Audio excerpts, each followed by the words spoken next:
একটু পরে মাথা দুলিয়ে দুলিয়ে খুকি বললে, ভালো লাগে, বড্ড ভালো লাগে। কি ভালো লাগে?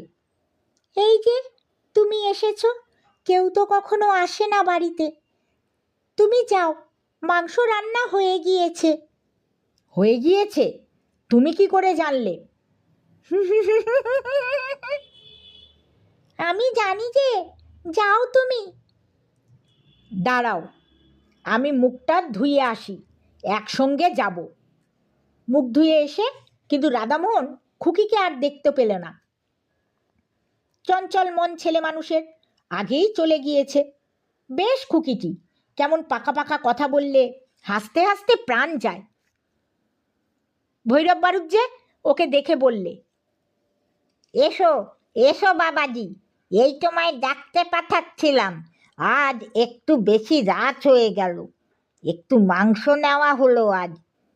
বলি রোজ রোজ ডাল ভাত ওরা খেতে পারে না, আমার বাড়ি আজ দুদিন খাচ্ছে, সে আমার ভাগ্যি, নইলে ওদের অভাব কি। তাই আজ। রাধামোহন সলজ্জভাবে বললে, না না, সে কি কথা, যা জুটবে তাই খাবো। পর ভাবেন নাকি কাকা, আমি যে বাড়ির ছেলে। পরদিনও আবার খুকি সেই সন্ধ্যার সময় এসে হাজির। এসো এসো খুকি, তোমার কথাই ভাবছিলাম। আমার কথা? সত্যি তোমার কথা। খুকি ছেলে মানুষইভাবে ঘাড় দুলিয়ে, কেন তা আমি জানি। তুমি জানো? জানি, কিন্তু বলবো না। রাধামোহন আজ খানিকটা সন্দেশ আনিয়ে রেখেছে খুকিকে দেবে বলে। অবশ্য আনিয়েছিল হরিনন্দীর চাকর অমূল্যকে দিয়ে, ইসলাম কাঠির বাজার থেকে। ইসলাম কাঠির সন্দেশ এ অঞ্চলে বিখ্যাত।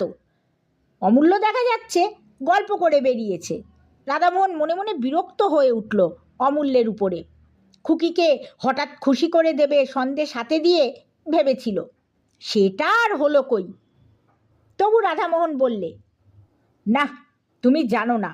কি বলো তো? আমি জানি।